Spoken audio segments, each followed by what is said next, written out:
Slušajte, Paško, jeste vi učili latinski? Aj, Bože moj, da šta sam? Dobro, slušajte. De mi deklinirajte tera, tere, femininu. Nemojte mi, A Boga ti, dragi zamorio. Slušaj, tera, tere, tere, teram, tera, tera. Tere, terarum, teris, tere, tere, teris. Pa to je tako jednostavno. Jeste učili grčki? Čekaj, polako je prva lekcija. Devi, jeste grčki učili. Prva rečenica u grčkoj vježbanici piše bija, bijan, tiktei. Život rađa život. E sada, Latini su imali, a sad prate šta ja pričam i da li to ima smisla ili nema, da li ima povezanost ili nema.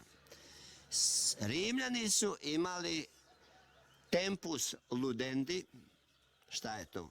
Ajde, vrijeme, Vrijeme, ludendi, ne znam. lude, ludere, igrati se. Vrijeme igranja. Tempus orandi, šta je to? Vrijeme odrastanja. Šuti, ti si one, ti nismo. Vrijeme rada. Oro, orare, ora et labora, jebem ti. Čekaj, nemoj ništa, pusti to. Dole ruku, dole ruku. Je, voliti raditi, je. Moraš imati nemotehničko sestro vrijeme, kako pamtiti.